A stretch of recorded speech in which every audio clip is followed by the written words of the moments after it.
कार्तिक मास कथा अध्याय 30। हरे कृष्णा, राधे राधे दोस्तों। आप सभी को कार्तिक मास की हार्दिक शुभकामनाएं। कार्तिक मास की कथा करते भव से पार, 30वां अध्याय लिखूं, हुई हरि कृपा अपार। भगवान श्री कृष्ण सत्यभामा से बोले, हे प्रिय, नारद जी के यह वचन सुनकर महाराजा पृथु बहुत आश्चर्यचकित हुए। अंत में उन्होंने नारद जी का पूजन करके उनको विदा किया। इसीलिए माघ, कार्तिक और एकादशी, यह 3 व्रत मुझे अत्यधिक प्रिय हैं। वनस्पतियों में तुलसी, महीनों में कार्तिक, तिथियों में एकादशी और क्षेत्रों में प्रयाग मुझे बहुत प्रिय है। जो मनुष्य इंद्रियों पर विजय प्राप्त कर उनका सेवन करता है, वह मुझे यज्ञ करने वाले मनुष्यों से भी अधिक प्रिय है। जो मनुष्य विधि पूर्वक इनकी सेवा करते हैं, मेरी कृपा से उन्हें समस्त पापों से छुटकारा मिल जाता है। भगवान श्री कृष्ण के वचन सुनकर सत्यभामा ने कहा, हे प्रभु, आपने बहुत ही अद्भुत बात कही है कि दूसरे के लिए पुण्य के फल से कलह की मुक्ति हो गई। यह प्रभावशाली कार्तिक मास आपको अधिक प्रिय है, जिससे पति द्रोह का पाप केवल स्नान के पुण्य से ही नष्ट हो गया। दूसरे मनुष्य द्वारा किया हुआ पुण्य उसके देने से किस प्रकार मिल जाता है, यह आप मुझे बताने की कृपा करें। श्री कृष्ण भगवान बोले, प्रिय, जिस कर्म द्वारा बिना दिया हुआ पुण्य और पाप मिलता है, उसे ध्यान पूर्वक सुनो। सतयुग में देश, ग्राम तथा कुलों को दिया पुण्य या पाप मिलता था, किंतु कलयुग में केवल कर्ता को ही पाप तथा पुण्य का फल भोगना पड़ता है। सत्संग न करने पर भी वह व्यवस्था की गई है और सारे सत्संग से पाप व पुण्य दूसरे को मिलते हैं। उसकी व्यवस्था भी सुनो। पढ़ाना, यज्ञ कराना और एक साथ भोजन करने से पाप पुण्य का आधा फल मिलता है। एक आसन पर बैठने तथा सवारी पर चढ़ने से, श्वास के आने जाने से पुण्य व पाप का चौथा भाग जीव मात्र को मिलता है। छूने से, भोजन करने से और दूसरे की स्तुति करने से पुण्य और पाप का छठवां भाग मिलता है। दूसरे की निंदा, चुगली और धिक्कार करने से उसका 7वां भाग मिलता है। पुण्य करने वाले मनुष्यों की जो कोई सेवा करता है, वह सेवा का भाग लेता है और अपना पुण्य उसे देता है। नौकर और शिष्य के अतिरिक्त जो मनुष्य दूसरे से सेवा करवाकर उसे पैसे नहीं देता, वह सेवक उसके पुण्य का भागी होता है। जो व्यक्ति पंक्ति में बैठे हुए भोजन करने वालों की पत्तल लांघता है, वह उसे जिसकी पत्तल उसने लांघी है अपने पुण्य का 6वां भाग देता है। स्नान तथा ध्यान आदि करते हुए मनुष्य से जो व्यक्ति बातचीत करता है या उसे छूता है, वह अपने पुण्य का 6वां भाग दे डालता है। जो मनुष्य कर्म के कार्य के लिए दूसरों से धन मांगता है, वह पुण्य का भागी होता है। ठीक उसी प्रकार जिस प्रकार की दान करने वाला पुण्य का भागी होता है। जो मनुष्य धर्म का उपदेश करता है और उसके बाद सुनने वाले से याचना करता है, वह अपने पुण्य का 6वां भाग उसे देता है।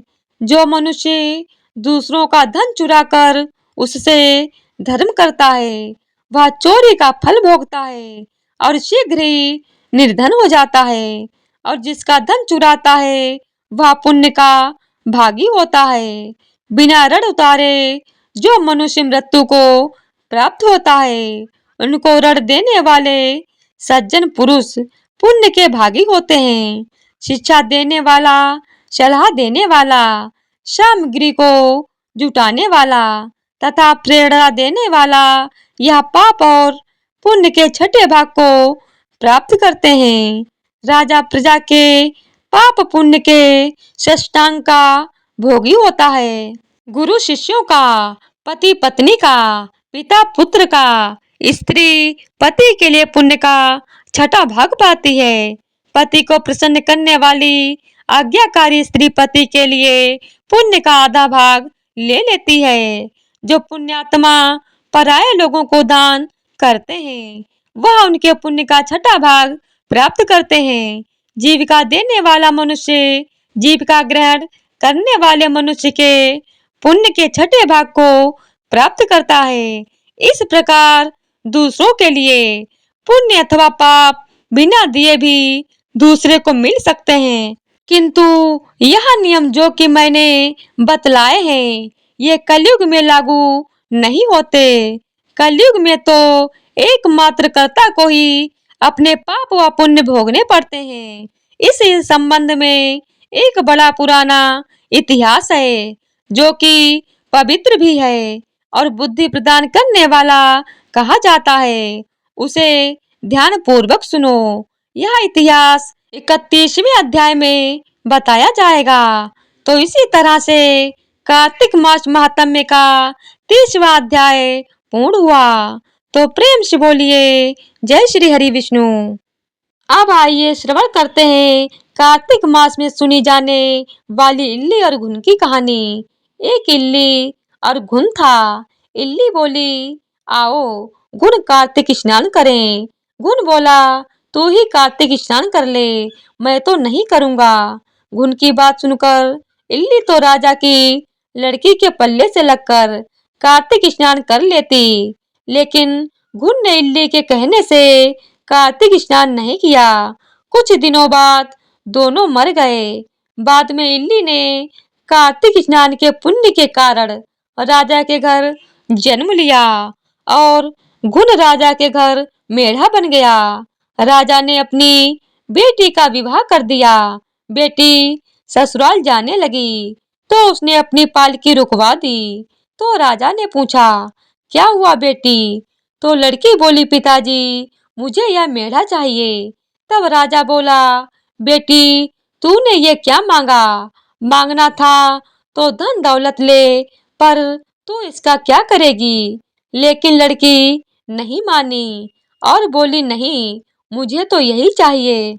मेढ़े को रथ से बांध दिया गया। महल में पहुंचने पर मेढ़े को महल के नीचे बांध दिया गया। जब लड़की नीचे उतरती तो मेढ़ा कहता, मुझे पानी पिला दे।